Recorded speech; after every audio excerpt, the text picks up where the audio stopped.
앞장에서 문명의 전환과 생각의 전환, 그리고 초록문명 사회의 사회상과 마을에 대해서 한번 쭉 살펴보고, 이제는 제3부에서 이 고령화 시대를 즐기며 대안을 어떻게 만들 건가, 이 주제를 가지고 한번 생각해 보겠습니다. 앞장에서 고령화 사회는 우리가 어떻게 잘 준비하고 대처하느냐에 따라서 축복이 될 수도 있고, 그렇지 못할 경우에는 불행할 수도 있다라고 얘기를 했습니다. 그래서 이번 장에서는 생각의 전환과 미래를, 아예 미래를 가불해서, 미래를 앞당겨서 사는 경제 철학을 가지고 한번 나를 바꾸면서 공동체적인 개인적 대안 만들기, 우리가 속해 있는 공동체를 바꾸고 사회적 대안 만들기, 더 나아가서 나라를 바꾸고 국가적 정책 대안을 만들어보는 그런 걸 통해서 우리가 고령화 사회를 정말 축복으로 전환하는, 축복으로 만드는 그런 생각을 한번 여러분과 함께 해보도록 하겠습니다. 이 그림에서 앞으로 4개의 그림은 인생 60세 시대와 인생 100세 시대가 어떻게 달라지는가를 그림으로 한번 보도록 하겠습니다. 이 앞장의 이 그림은 부모와 자식 간의 일생을 담은 그림입니다. 그래서 자식이 부모를 봉양하고자 하나 부모가 기다려주지 않는다 라는 의미의 그림인데, 지금 아기가 엄마 품에서 아기가 안겨 있다가 어린이가 되고 청소년이 되고 이렇게 장년이 되는 그 과정을 그렸죠. 그래서 우리 모든 사람들이 엄마의 품에서 떠나서 나중에 결혼해서 이렇게 행복한 핵가족의 사회를 살게 됩니다. 참으로 행복한 그림이죠. 그런데 이렇게 행복한 가장이 마냥 행복한 삶을 살지는 못하고 있죠. 정말 무한경쟁 양극화 사회를 사는 이 가장들은 위기 속에서 살 수밖에 없습니다. 이 그림을 보면 거대한 콘크리트 문명의 어떤 빌딩 숲에서 그 담장에 정말 아주 위태위태하게 서 있는 고양이의 그림입니다. 현대를 살아가는 모든 가족을 책임지는 가장들의 모습과 이 담장 위에 서 있는 고양이의 삶과 별로 다를 바가 없습니다. 우리가 이태백, 38선, 4호정, 5,6도를 얘기하죠.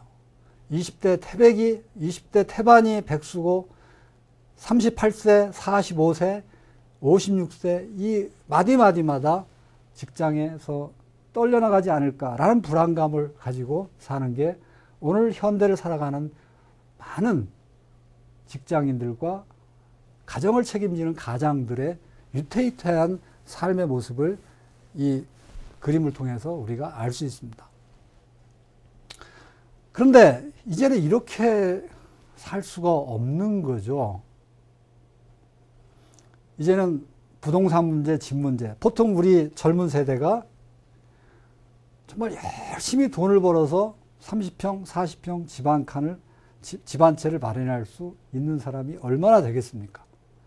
이제는 그런 집 문제, 육아의 문제, 이런 모든 문제들을 이제는 세대 분업을 통해서 할아버지, 할머니, 아버지, 어머니, 손자, 손녀 세대가 함께 공존해 가면서 살아가는 시대로 좀 변화해야 되는 시점에 있다고 보여집니다. 그래서 혼자 따로 살기가 아니라, 핵가족이 아니라, 혼자 따로 살기가 아니라 이제는 더불어서 함께 세대별로 분업을 하고 세대별로 더불어서 함께 사는 그런 문화 양식으로 바뀌어야 된다. 그리고 뭐 세대별로 할 수 없으면 같은 비슷한 문화를 가진 사람들이 공동체를 이루어서 주거 공간을 공유하는 그런 모습으로 지금 전환하는 시대로 가야 된다는 얘기입니다. 그러면 노인 문제를 보면 오늘날 고령화 시대의 노인들의 비극은 노인이라서기보다는 너무 젊기 때문이라는 사실입니다. 보통 미국의 한 연구소에서 연구 결과가 나왔는데 45세부터 65세의 이 장년기의 사람들이 이 뇌가 가장 발전되어 있고 왕성하다고 결과가 나왔습니다. 그리고 신체적인 능력도 오히려 45세부터 65세 사이에 이 장년기의 그 젊은 노인들의 그 신체가 10대 청소년보다 훨씬 신체적 능력이 뛰어나다는 연구 결과가 나오고 있습니다. 그래서 이제는 노인들도 노인이라고 불리는 걸 굉장히 싫어하죠. 오히려 금빛 청년, 실버 이런 말들을 좋아합니다. 이제 노인들도 축구를 하고 등산을 하고 젊은이 못지않은 왕성한 그런 취미활동과 놀이활동과 직업활동을 하는 시대가 오늘 우리가 사는 앞으로 다가올 고령화 사회의 모습이라고 보는 겁니다. 그래서 노인들도 신바람나게 운동하고 놀이하고 일하고 그 나이에 걸맞게 일하면서 행복한 노년을 보내는 것이 고령화 사회를 축복되게 사는 삶이라고 생각을 하게 되는 것이죠. 근데 우리가 생각의 전환과 미래를 앞당겨서 가불에 사는 경제 철학을 가지고 이 고령화 사회를 살아갈 때 우리는 고령화 사회가 정말 축복이고 행복하게 살 수 있다라고 보는 겁니다. 근데 현재 우리가 사는 한국인들은 그런 미래의 모습과는 지금 어느 정도 거리가 있죠.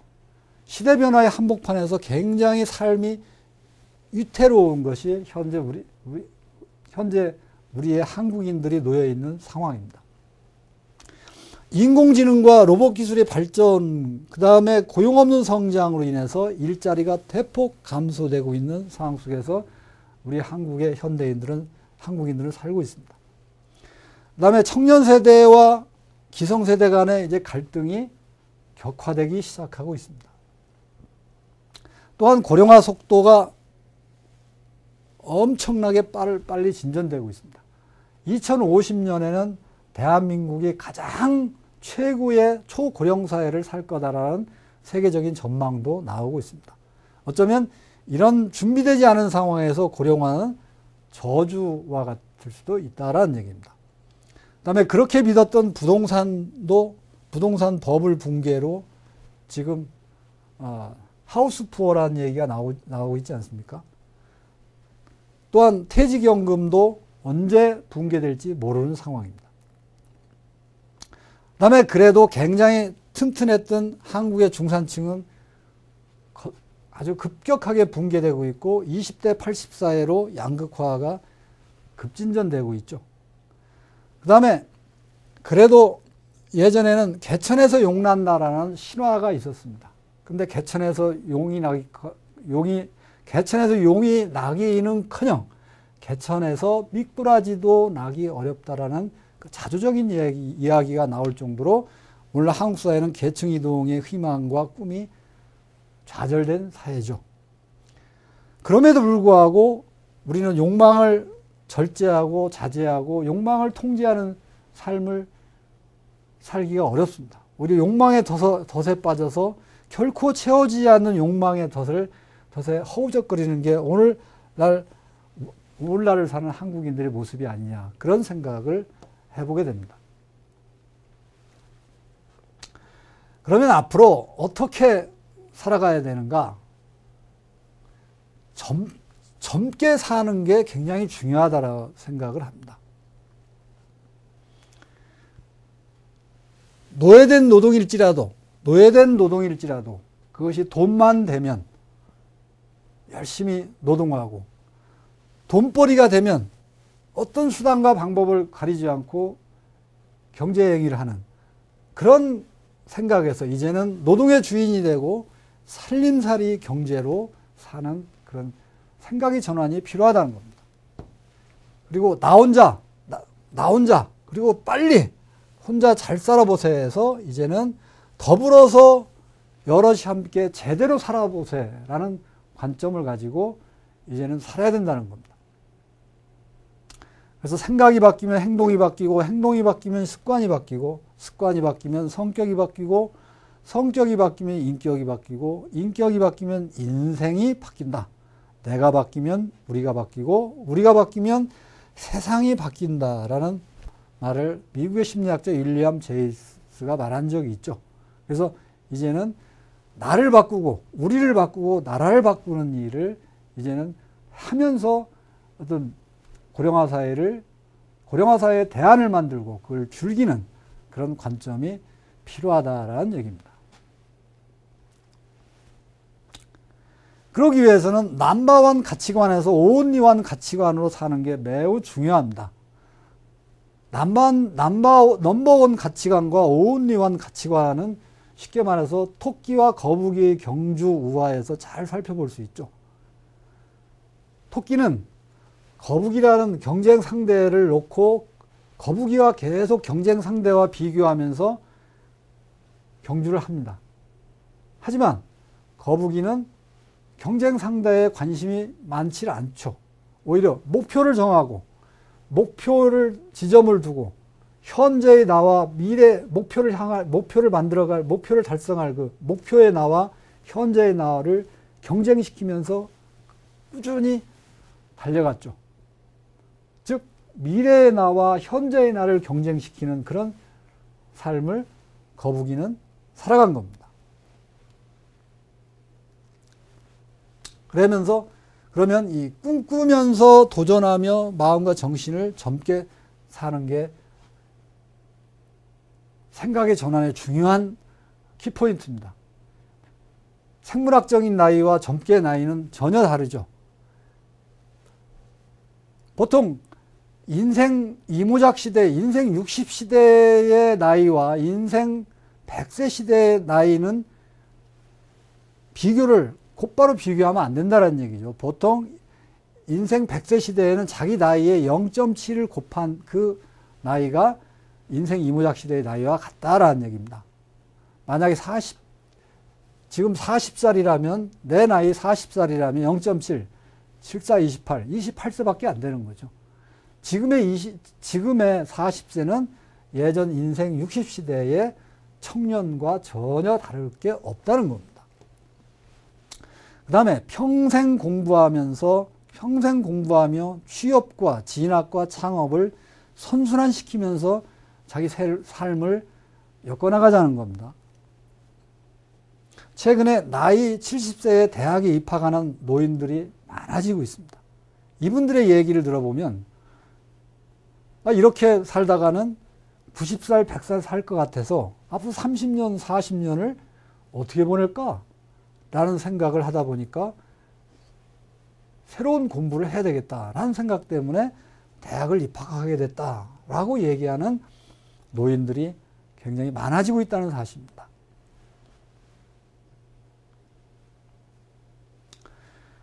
그 다음에 보다 많은 돈보다는 보다 많은 행복한 인간관계로 사는 게 굉장히 중요하다는 얘기입니다.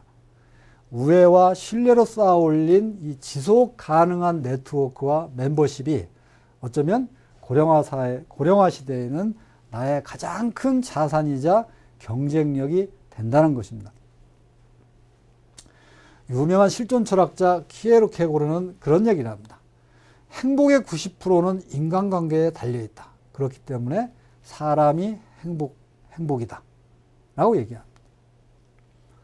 특히 행복의 원천은 인생의 4가지 동반자에서 행복의 원천이 나온다고 합니다.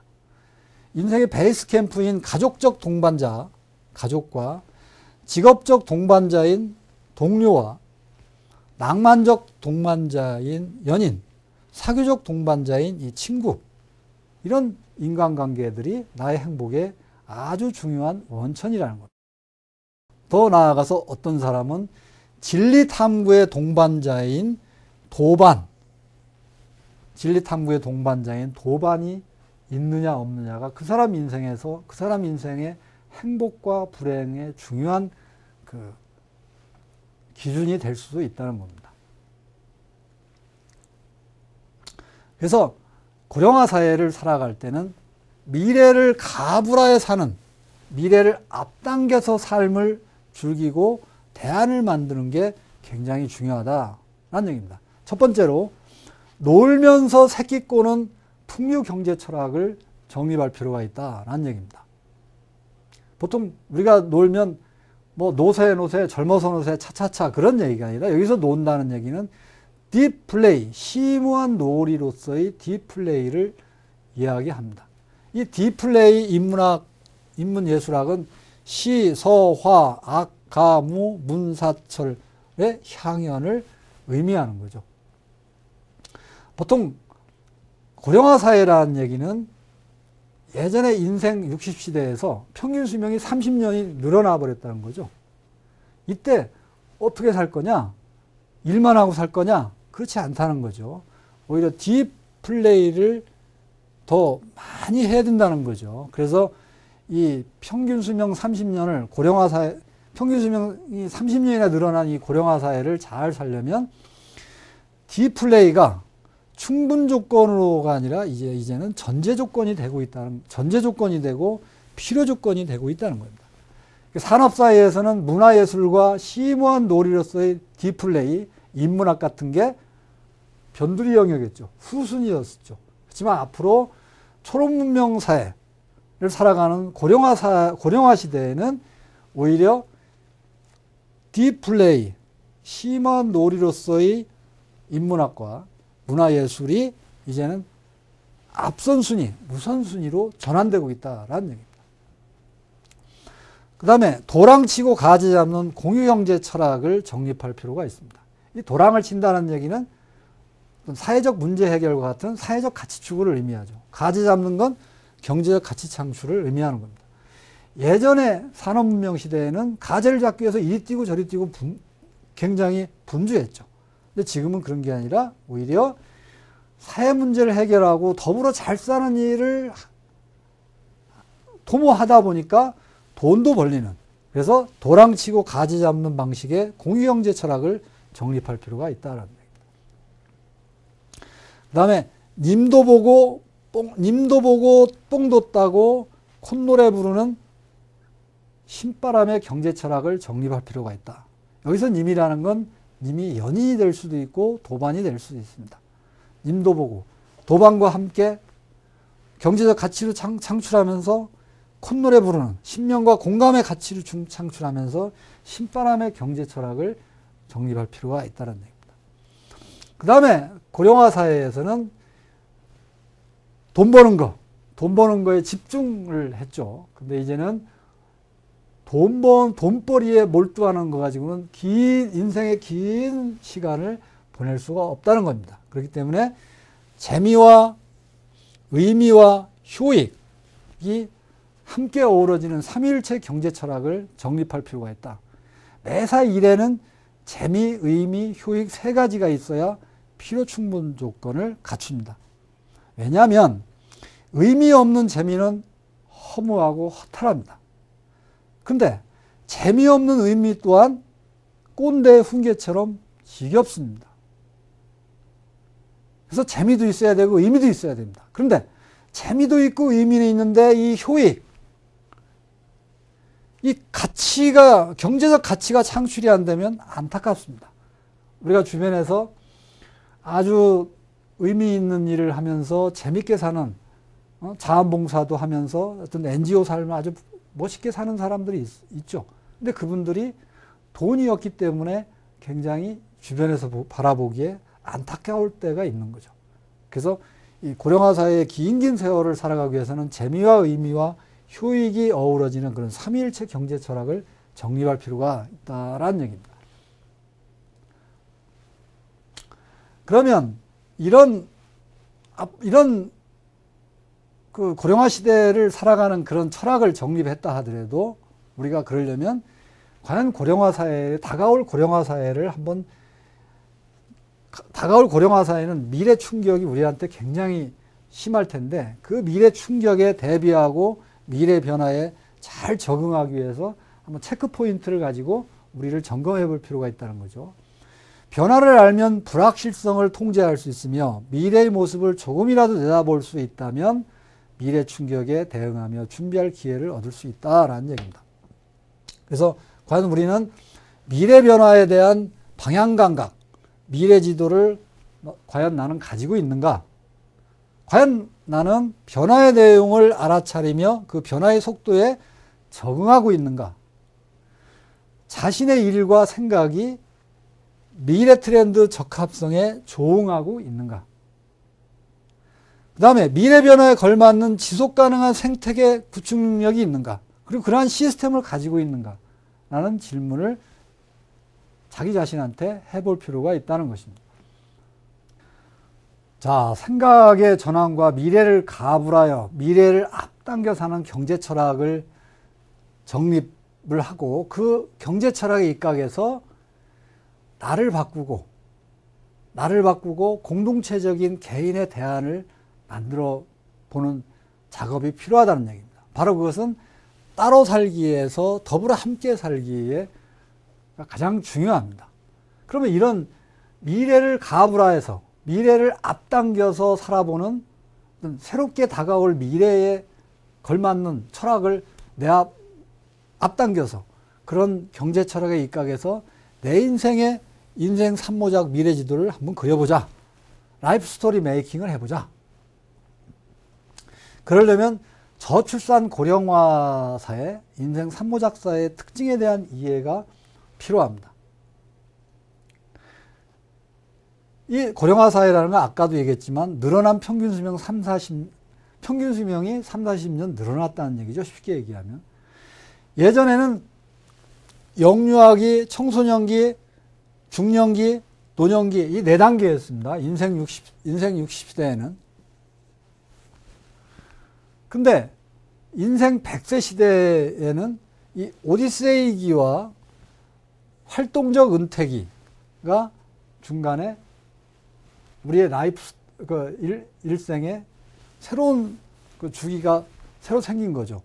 오디세이기는 보통 청소년기와 중년기를 전에 청년들이 어떤 미래의 인생을 제대로 그리기 위해서 방황도 하고 배낭여행도 떠나고 대학원도 다니고 이런 어떤 인생을 모색하는 단계가 새롭게 생겼다는 얘기입니다.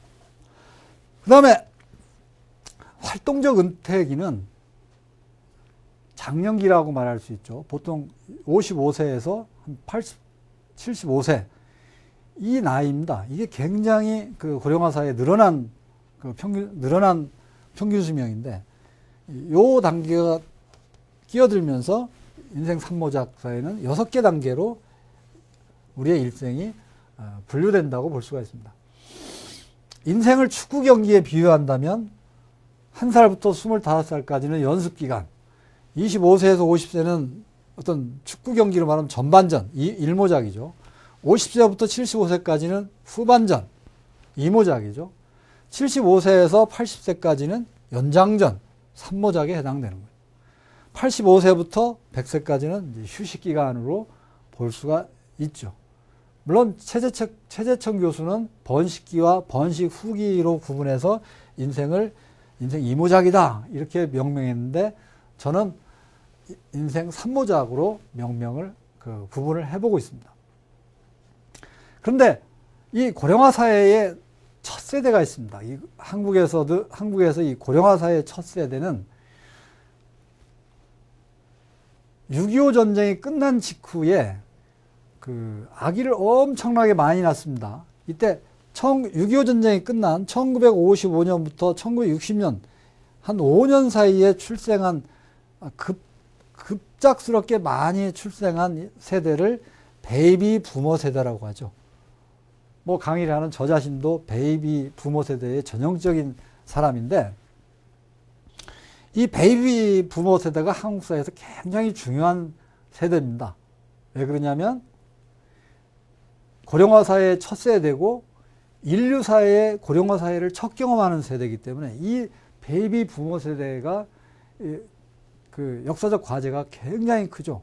이 세대들이 역사적 고령화 사회를 잘 준비해서 잘 넘기느냐에 따라서 한국 사회가 굉장히 풍요롭고 축복된 삶을 살 수도 있고, 이 베이비 부모 세대가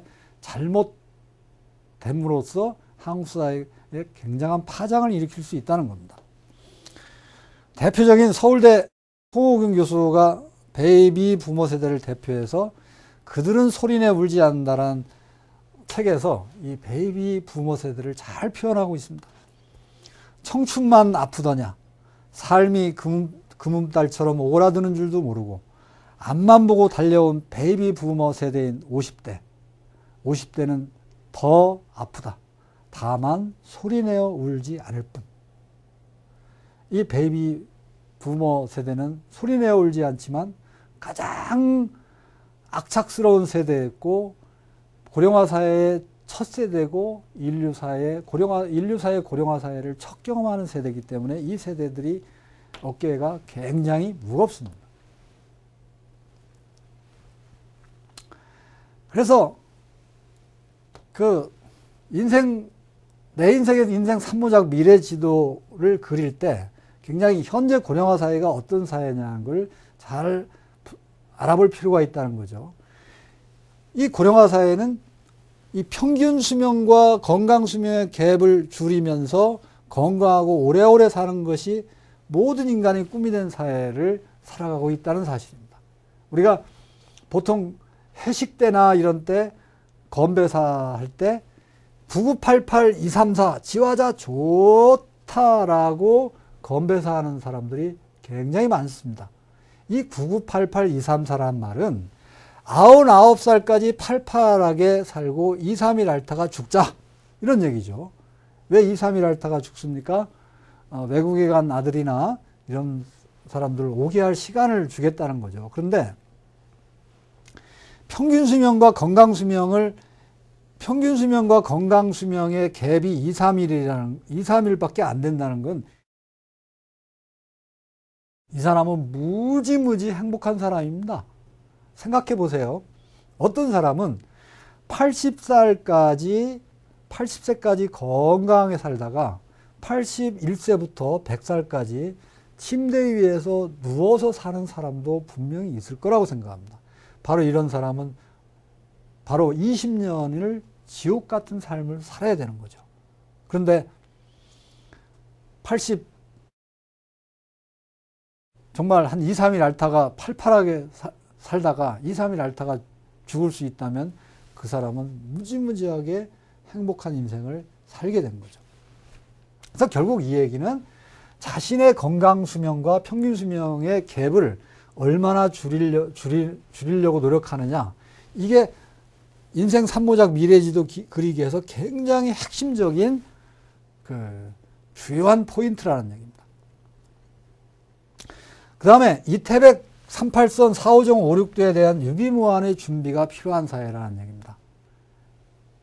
이제는 그 어느 누구도 평생 직장과 평생 직업이 보장되는 사람은 없습니다. 그렇기 때문에 끊임없이 본인은 이 고령화 사회를 살아가는 사람은 취업과 창업과 학습의 순환 사이클을 계속 돌면서 자기 자신의 그 진로의 문제를 계속 풀어가야 되는 그런 과제를 두고 있다는 거죠. 20대 때는 끊임없이 취업의 그런 과제를 앞에 두고 있고 38살, 38살, 45살, 56세 이런 인생의 구비구비마다 정말 위태로운 그런 직장에서 쫓겨날 그런 해고의 위험도 조사되고 있고, 그런 상황에서 유비무환의 준비가 필요하다라는 얘기입니다. 그 다음에 평균 연령 증가와 함께 라이프 스타일이 굉장히 현격하게 변화될 것이다 라는 얘기입니다. 아까도 얘기했지만 70대 노인이 대학에 입학하는 사람들이 많이 생기는 이유는 이제 늘어난 평균 수명 30년, 40년을 어떻게 잘 살 건가 라는 생각을 하다 보니까 대학에 입학하는 사람들이 많이 생기는 것입니다. 그 다음에 인생 3부작 미래지도 그리기에서 이 미래 변화의 파도 타기와 인생 3부작을 위한 준비를 한번 생각해 보도록 합시다. 미래는 준비하는 자의 것이다. 다가올 위기를 기회로 바꾸라. 파도 타기에 대한 준비가 없는 사람은 밀려오는 파도에 휩쓸려 죽는다. 그러나 파도를 탈 수 있는 준비가 된 사람은 밀려오는 파도가 설레임으로 다가온다. 아무리 큰 파도가 밀려온다 하더라도 잘 타면 기회가 되고, 아무리 작은 파도라도 그 파도를 제대로 통제하지 못하면 위험에 빠진다는 사실입니다. 그래서 이 미래 통찰에 대한 미래 인생 지도 그리기와 라이프 스토리 메이킹과 기존에 가졌던 비전을 다시 리빌딩하는 그런 작업이 필요하다는 겁니다. 그래서 미래 통찰에 의해서 자신의 몸에 맞는 인생 3모작 미래 인생 지도를 그리기를 하고, 그동안에 가졌던 비전을 시대에 맞게 다시 최적화하고 재정립하고 증개축하는 작업을 해나가야 된다는 것이죠. 특히 인생의 성공 방정식을 얘기할 때 사고방식이 어떠냐, 가치관이 어떠냐, 미래 트렌드 적합성이 어떠냐, 열의가 어떠냐, 능력이 어떠냐, 이 능력, 열의, 미래 트렌드 적합성, 사고방식을 곱하기 한 그 결과물이 인생의 성공 방정식으로 나온다라는 이야기입니다. 근데 여기서 특별히 앞으로 중요한 건 내 자신의 하고자 하는 일이 미래 트렌드에 적합하냐, 적합하지 않느냐가 굉장히 중요하다는 사실을 아셔야 된다는 거죠. 내 인생의 인생 3모작 가꾸기에서 굉장히 중요한 체크 포인트가 있습니다. 첫 번째로 모죽의 지혜를 우리가 잘 살펴볼 필요가 있습니다. 이 모죽이라는 대나무는 그 땅속에 심어놓으면 3년 내지 5년 동안 그 위로 나타나질 않습니다. 3년 내지 5년 동안 땅속에 뿌리를 완전히 내리고, 심지어는 심리까지 뿌리를 내린 후에야, 그때 한 5년 후에야 지상으로 올라오죠.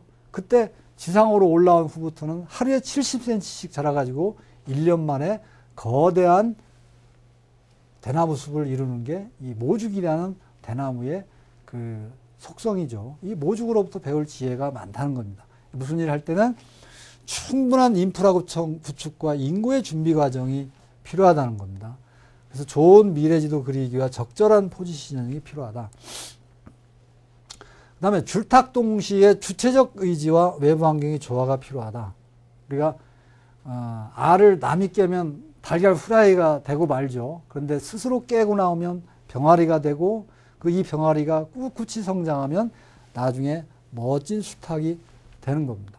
그래서 우리가 조령화 사회를 준비하는 것도 자기 자신의 주체적 의지와 외부 환경이 어떻게 조화롭게 할 거냐라는 것이 중요한 그 포인트라는 거죠. 그 다음에 크리에이티브 루틴. 이거는 크리에이티브 루틴이란 말은 장인이 아주 반복되는 일상 속에서 똑같은 일을 계속, 남이 볼 때는 똑같은 일을 계속 반복하는 것 같지만 그 사이에 미세한 질적 변화가 일어나서 어느 순간에 질적 변화가 폭발적으로 일어나면서 그 어떤 장인이 명인이 되게 된다는 거죠. 그런 것처럼 보통 하루에 3시간씩 10년을 투입해야 1만 시간에 나오는데 1만 시간을 쏟아부어야 어느 분야에 그 명인이 될 수 있다는 겁니다. 그 1만 시간을 쏟아붓는 시간 동안 크리에이티브 루틴의 변화가 생긴다는 거죠. 그래서 미래 트렌드에 맞고 남이 하지 않는 일을 10년 정도 열심히 하면 꼭 성공한다는 사실입니다. 이건 진실인데 사람들은 보통 1년 내지 3년 만에 승부를 보려 하기 때문에 성공을 하지 못한다는 사실입니다. 그래서 세월 속에 씨를 뿌리고 그 씨가 쭉정이가 되지 않도록 잘 가꿀 때 그 사람은 기필고 성공하게 되고, 사람에 따라서는 100년간은 일가를 이룰 수도 있다는 겁니다. 그 다음에 미래 트렌드를 읽으며 바른 가치관과 인생관을 가지고 꿈과 위험을 동시에 관리해 나가는 지혜가 필요하다. 첫 번째로 서바이벌 매니저먼트죠. 생애를 재설계하고 그리고 생존 무기와 유비무환의 안전벨트를 준비할 때 준비해 나가야 된다는 거죠. 드림 매니저먼트. 서바이벌 매니저먼트만 생존만 해서는 안 되죠. 정말 하고 싶고 잘할 수 있는 일과 그 비전을 수립하는 드림 매니저먼트가 필요하고, 또한 세상을 살다 보면 위험을 닥칩니다. 그래서 리스크 매니저먼트를 해나가야 된다는 거죠. 그 다음에 우리가 고령화 사회를 인생 산모작을 살아갈 때 정승같이 벌어서 왕같이 쓰는 인생 전략을 짤 필요가 있다라고 생각을 합니다. 이웃과의 관계 유형에 따라서 사람을 세 부류로 나눌 수가 있습니다. 첫 번째는 자신과 가족의 이해관계를 대부분 자신과 가족만 생각하고 이해관계만 생각하고 남 생각은 조금 하는 사람들을 보통 범인이다라고 얘기를 합니다. 그 다음에 자신과 가족뿐만 아니라 공동체의 발전에 크게 이바지하는 사람을 보통 유인이라고 합니다. 더 나아가서 공동체와 지역사회와 국가 공동체와 전 인류의 보편적 가치를 실현하면서 자신의 몸을 내던진 사람을 보통 성인이라 일컫습니다. 또한 이웃과의 관계 유형에 따라서 분류를 저렇게 해볼 수도 있지만 어떻게 벌어서 어떻게 쓰느냐에 따라서 사람을 세 부류로 분류하기도 합니다. 첫 번째는 개같이 힘들고 아주 고되게 벌어서 역시 개같이 쓰다가 죽는 사람이 있습니다. 이렇게 살고 싶지는 않겠죠. 많은 사람들이. 그렇지만 이렇게 살다가 죽는 사람도 굉장히 많습니다. 두 번째는 힘들고 고되게 벌었지만 나중에 정승같이 쓰다가 죽는 사람들도 있습니다. 근데 더 인생을 멋지게 사는 사람들은 아예 돈 버는 것 자체를 정승같이 벌어서 왕같이 쓰면서 존경과 사랑을 받으며 살다가 죽는 사람이 있죠. 이렇게 정승같이 벌어서 왕같이 쓰면서 존경과 사랑을 받는 뭐 그런 삶을 살아간 롤모델로 생각해 볼 수 있는 사람은 생각해 보면 대략 이런 사람들일 수 있습니다. 정말 세상을 도랑치고 가지 잡는 그런 사회적 비즈니스를 사회적 공익기업가의 삶을 사는 사람들 있죠. 얼마 전에 방글라데시에서 빈민들을 위해서 정말 소액 대출 은행을 만들어서 방글라데시 빈민들을 아주 잘 살게 만든 그런 그라민 뱅크의 우누스 총재 같은 경우가 나중에는 노벨 평화상을 받게 되는데 이분의 삶도 굉장히 도랑치고 가지 잡는 사회적 비즈니스맨의 어떤 전형으로 볼 수가 있습니다. 그 다음에 빌 게이츠나 워렌 버핏 같은 사람은 창조적 자본주의를 실천하면서 나중에는 그 돈을 다시 전부 사회에 기부하는 비즈니스맨들도 그런 사람에 속할 수가 있겠죠. 그 다음에 깨끗하게 공직 생활을 마친 후에 퇴직금과 재산을 털어서 시골에 낙향해서 그 고향에 생태마을을 조성하고 대안학교를 만들어서 지역사회를 발전시킨 그런 경찰서장의 이야기가 있죠.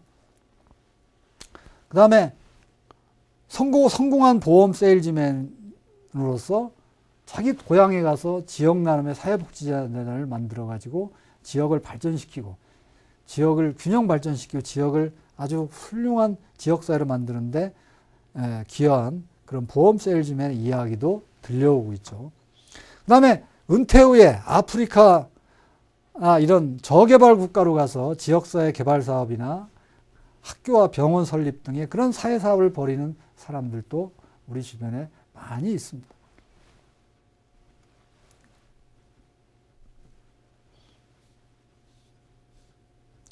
그러면 미래 공동체사의 리더십 모델은 뭐냐? 그러니까 앞으로 고령화 사회, 인생 산모작 사회에서는 어떤 사람들이 존경을 받으면서 리더십을 발휘하느냐? 그런 걸 한번 생각해 볼 수가 있습니다. 앞으로는 협동조합과 민회와 마을의 융합사회적인 공동체 리더들이 새로운 사회의 그 리더로 부상할 것이다 라는 얘기입니다. 그 다음에 평범한 중산층의 독일인들의 모델에서 볼 수 있듯이 정말 이 평범한 중산층 독일인들이 독일 사회의 미래에 어마어마한 영향력을 끼치죠. 그런 사람들이 이제 존경받는 시대가 올 거다. 그 다음에 한국의 경주 채부잣집 모델이 있죠. 이런 부분도 노블레스 오블리주 모델도 굉장히 중요한 그 리더십 모델로 부각될 겁니다. 조선시대의 벼슬아치 선비들이 낙향에서 인재를 양성하고 지역사회를 발전시키는 그런 노블리스 오블리주 모델이 새로운 형태로 나타날 가능성이 많다고 보여집니다. 그 다음에 오래된 미래인 이 아프리카, 아메리카 부족의 추장 모델도 현대 고령화 사회에서 새롭게 부활된다고 보여집니다. 그래서 미래 사회에서는 리더십과 권력이 개인에서 사회적 가치로 이동하게 될 것입니다. 이때는 누가 어떤 사회적 문화적 가치를 형성하느냐, 그리고 자신의 재능과 재산을 내어놓는 행위가 굉장히 리더십의 중요한 조건이 되리라고 판단됩니다. 이런 관점에서 보면 미래 공동체 사회의 리더십은 잘 살아도 분수를 지키면서 공동체 구성원과 더불어 검소하게 생활하는 리더리스 오브 리더십 모델, 지도자가 아닌 사람의 리더십이 어떤 굉장히 중요한 모델로 등장할 거다라고 생각됩니다. 그게 이제 고령화 사회 인생 3모작 시대에는 이 업의 포트폴리오를 짜고 스스로 일거리와 일자리를 스스로 만드는 전략을 세우지 않으면 안 된다고 생각합니다. 그러니까 생애 주기에 따라서 업의 종류가 다른 두세 개의 생업과 직업을 짜는 작업을 스스로 해야 된다고 생각합니다. 인생 3모작 시대에는 인생 60시대, 인생 2모작 시대 개념의 은퇴라는 건 존재할 수가 없다는 사실입니다. 다만 중년기 30세, 55세의 직업과 장년기 55세, 70, 80세의 직업이 다를 뿐이지 인생 3모작 시대에는 은퇴라는 게 없다는 겁니다. 우리가 예전 농촌의 생활을 보면 농부를 예로 들어 봅시다. 한참 일할 30대, 40대, 50대에는 아주 험한 농부 일을 합니다. 근데 이제 50대 중반 넘어가서 50대, 70, 50대, 60대가 되면 텃밭 가꾸기나 약초 가꾸기 같은 그 일을 하죠. 그 다음에 그것도 할 수 없는 70대가 되면은 새끼꼬기나 길쌈을 하는 방식으로 그 일이 이렇게 전환되죠. 그런 것처럼 한 농부의 삶 속에서 세 가지 유형의 그 업무가 주어지듯이 자기 나이에 걸맞게 주어지듯이 우리 인생 3모작 사회를 살아가는 우리는 젊을 때 하는 일과 다르고 장년기에, 중년기에, 청년기, 중년기에 하는 일 다르고 장년기에 하는 일 다르고 노년기에 하는 일이 달라야 된다는 겁니다. 그러니까 예를 들면 청년기나 중년기의 취미가 장년기에는 직업으로 전환시키는 전략을 스스로 짤 필요도 있다는 겁니다. 예를 들면 주부가 아이를 기를 때는 꽃꽂이가 자기의 취미였는데 나중에 아이를 기르고 나서 취미인 꽃꽂이가 꽃집을 하는 그걸로 변화를 시키듯이 우리 직업의 그 업의 포트폴리오를 짤 때 그런 걸 고려할 필요가 있다는 겁니다. 그 다음에 업의 포트폴리오 짜기에서 좋아하거나 하고 싶은 일을 중심으로 업의 포트폴리오를 짤 필요가 있다는 겁니다. 그래서 잘하는 일을 생업으로 삼고, 왜 그렇습니까? 잘해야 그것이 돈이 지불되기 때문에 잘하는 일을 생업으로 삼고 좋아하는 일을 직업으로 삼아서 여럿이 함께 사업을 하라는 겁니다. 보통 여러분들 명함을 받다 보면 앞에는 시인 아무개 돼 있고 뒤에는 무슨 주식회사 대표이사 돼 있는 사람들이 있죠. 그런 경우에는 앞에 시인은 직업이고 뒤에 무슨 주식회사 대표이사는 생업으로 하는 거죠. 사업은 영리사업과 비영리사업이 있습니다. 우리가 무슨 자선사업을 한다라는 얘기는 여럿이 함께 자선사업을 한다는 얘기는 비영리사업을 하는 거고, 어느 어떤 10만 평의 숲을 10명이 나누어서 개발한다 할 경우에는 그것은 영리사업이죠. 그래서 좋아하는 직업이 되어야 인생이 즐겁습니다.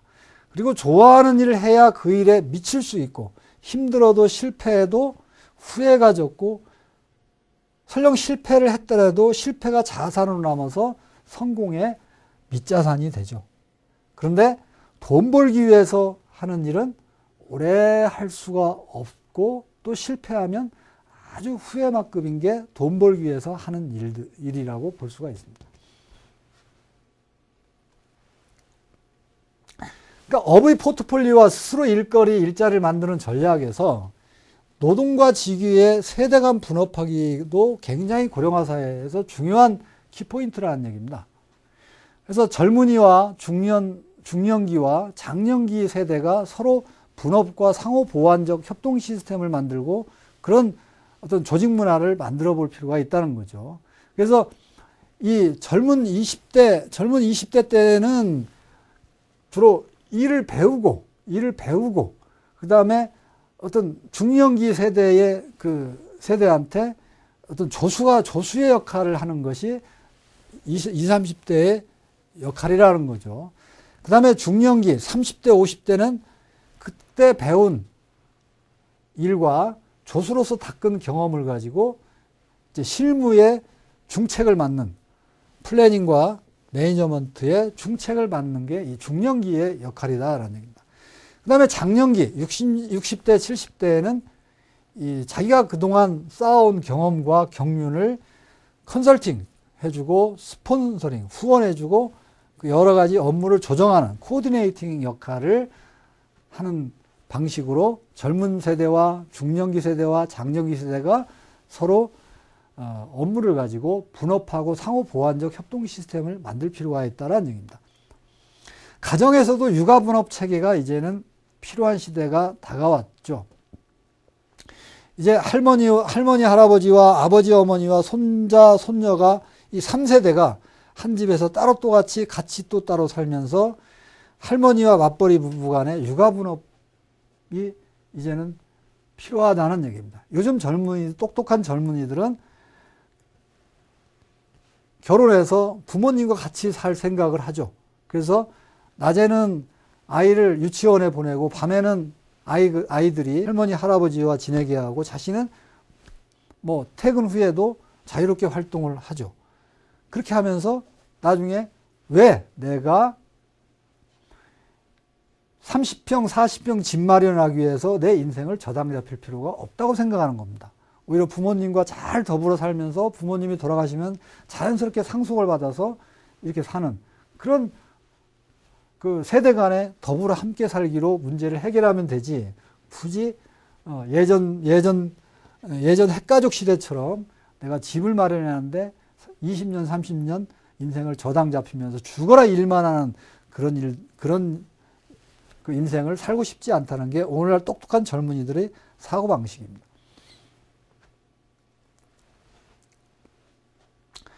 다음에 이제 우리가 속한 공동체와 마을과 지역 바꾸기와 사회적 대안 만들기에 대해서 이야기를 해보고자 합니다.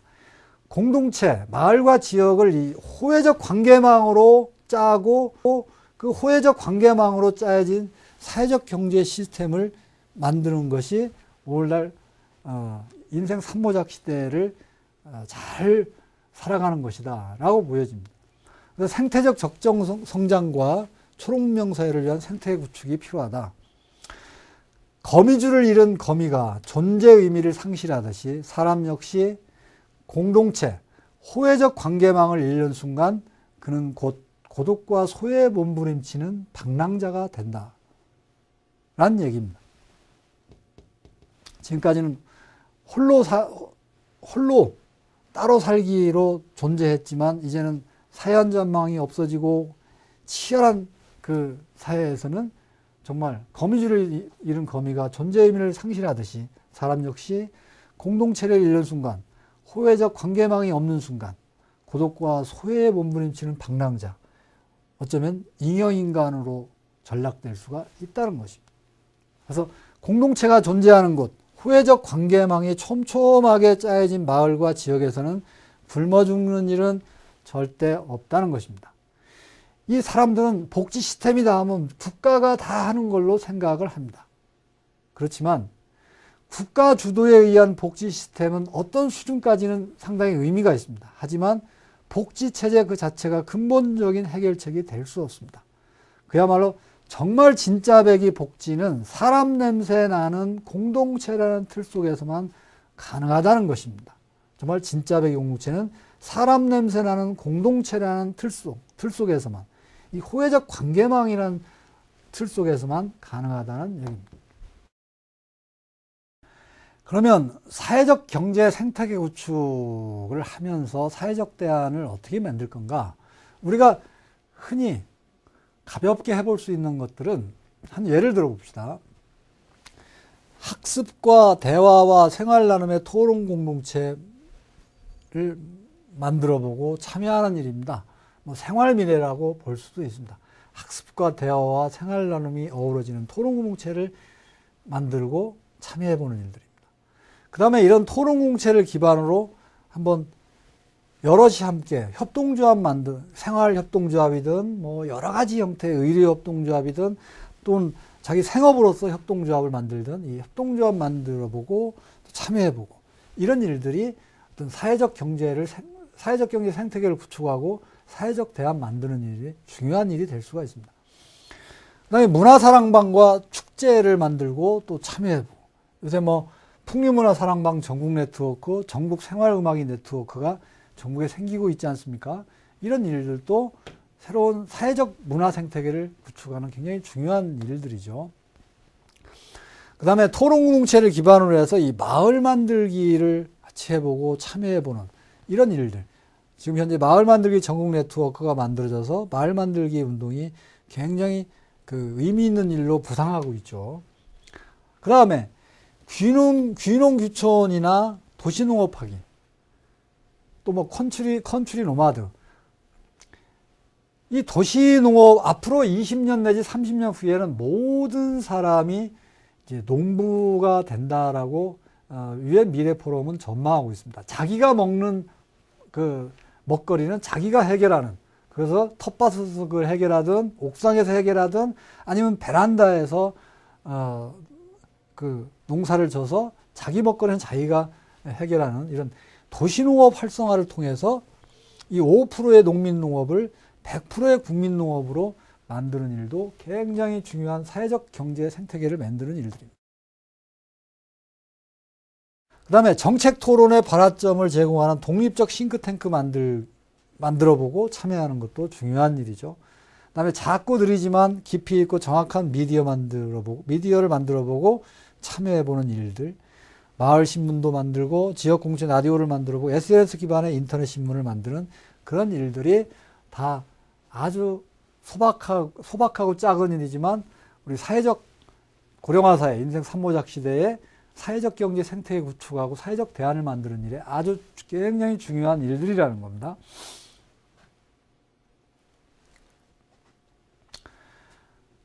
사회적 대안 창출을 위한 집단지성 플랫폼 만들어 보기.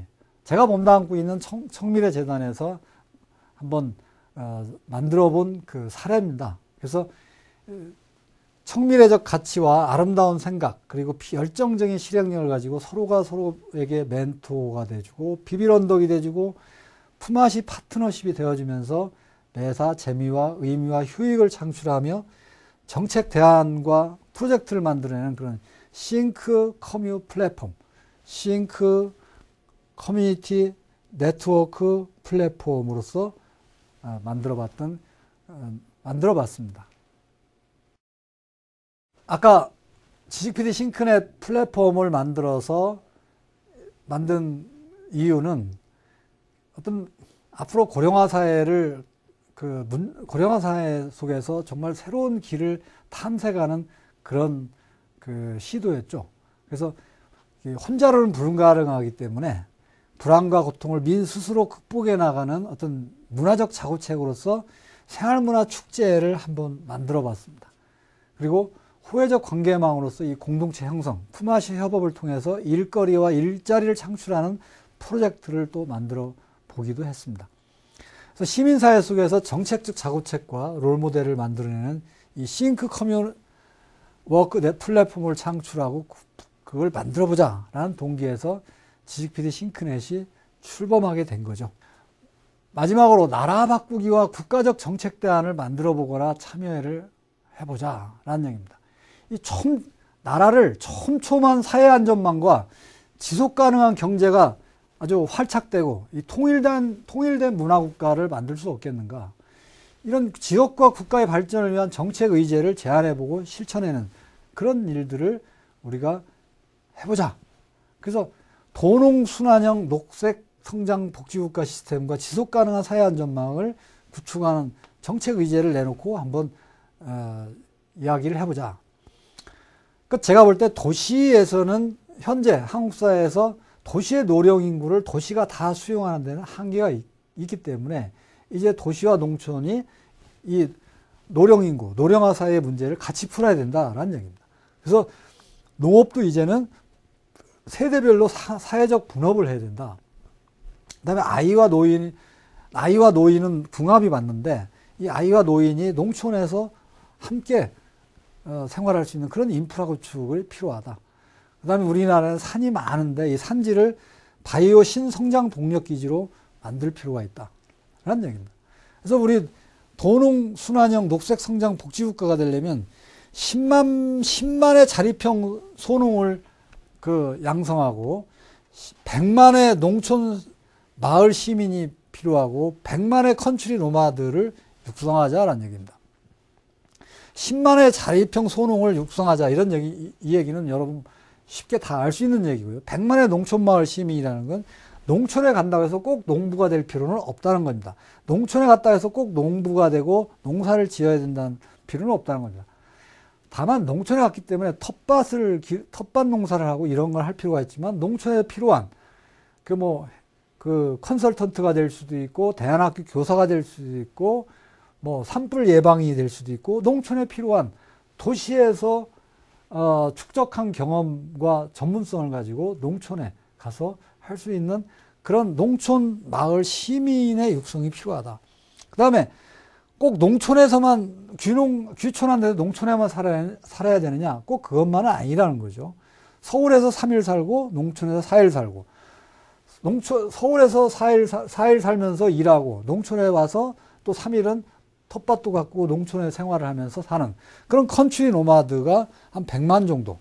그래서 10만 명의 자립형 소농과 100만 명의 농촌 마을 시민과 100만 명의 컨트리 노마드가 함께 우리 사회에 육성되고 함께 공존하고 융합이 된다면 도농순환형 녹색성장 복지국가 시스템을 만드는데 아주 굉장히 중요한 플랫폼이 될 거다라고 생각을 하게 되는 거죠.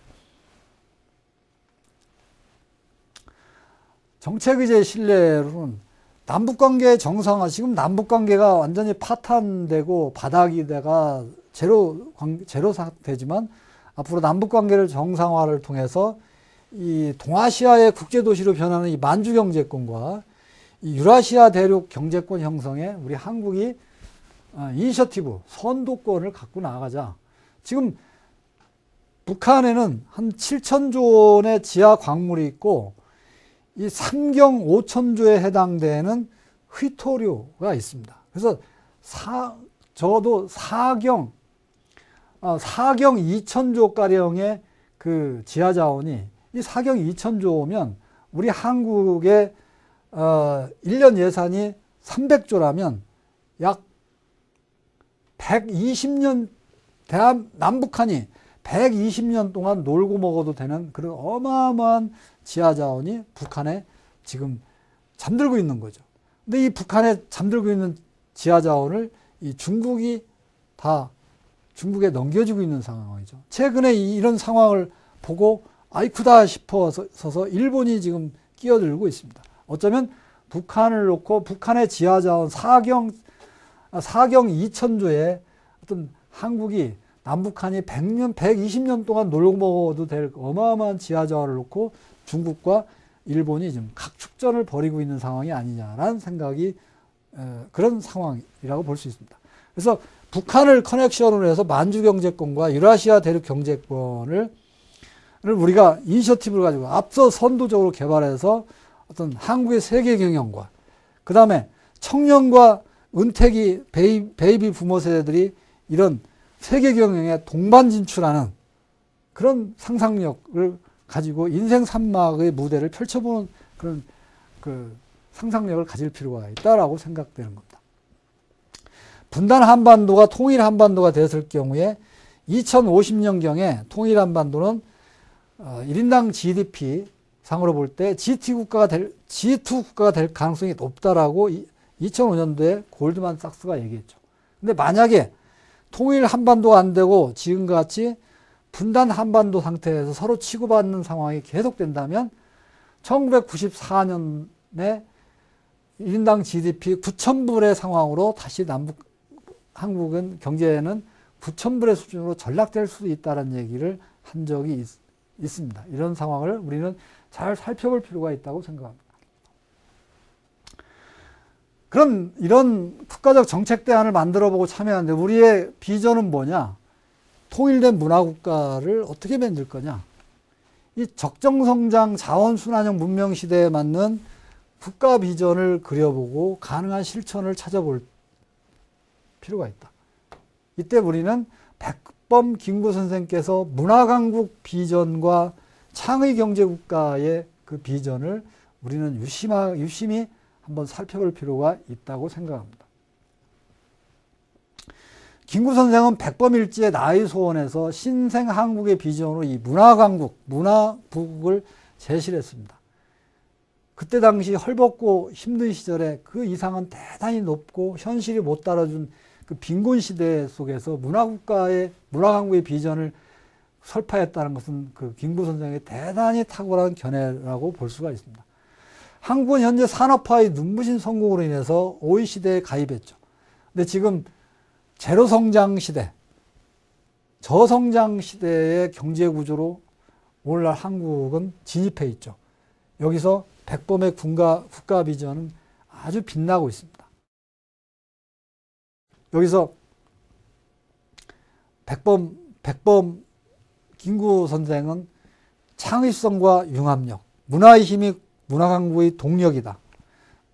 뭐 이런. 그 다음에 문화강국의 건설에 있어서 청년들의 적극적인 역할을 강조하고 있죠.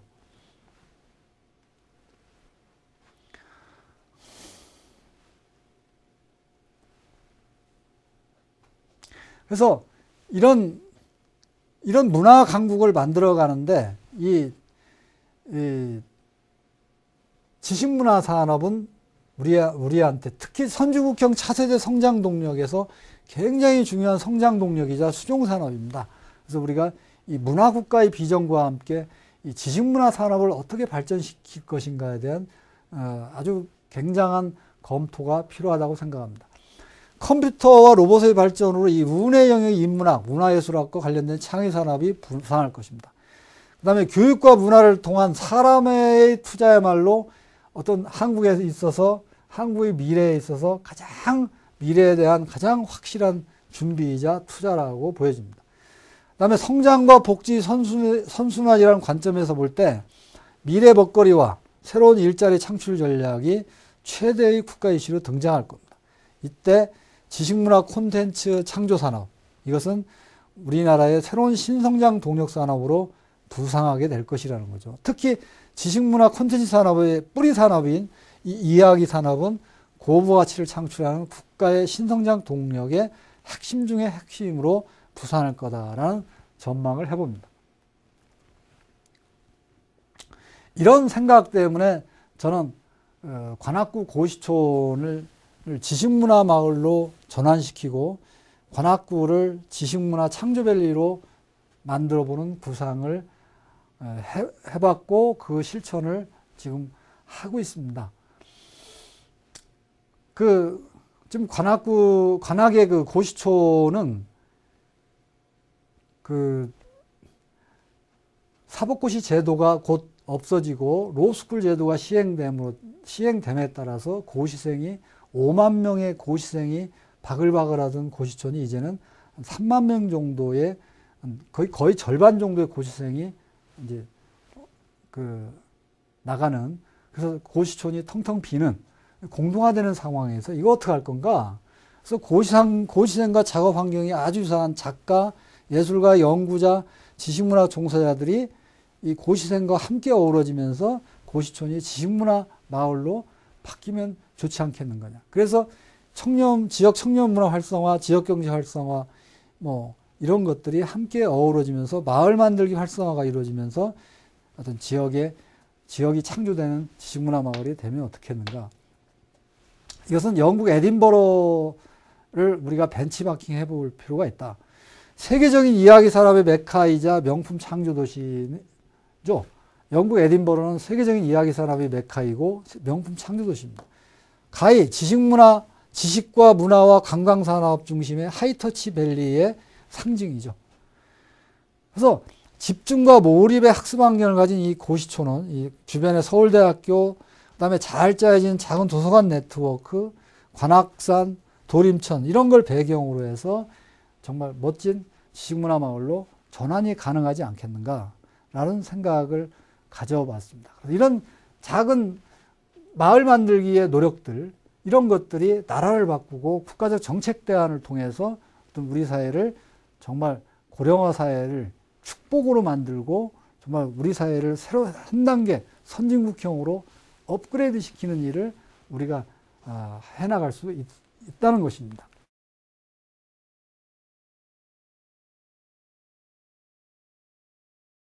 지금껏 생각의 전환과 미래를 가불하여서 하는 경제 철학을 살펴보았습니다. 그리고 나를 바꾸며 공동체적인 개인의 대안 만들기, 우리라는 공동체 바꾸기와 사회적 대안 만들기, 그리고 나라 바꾸기와 국가적 정책 대안을 만들어 보기를 살펴보았습니다. 이 저출산 고령화 사회는 인류 역사상 그 누구도 경험해 보지 않은 첫 경험입니다. 정말 길 없는 길을 가보는 것이죠. 그런데 그런 길 없는 길을 만드는 것은 예측 가능한 미래와 바람직하다고 생각되는 미래를 향해서 여럿이 함께 어깨 동무하고 걸어가 보는 것입니다. 그러다 보면 등 뒤에 길이 생기는 것입니다. 오늘 강의한 내용이 여러분들께서 길 없는 길을 걸어가는데 아주 유익한 도움이 될 수 있기를 바랍니다. 감사합니다.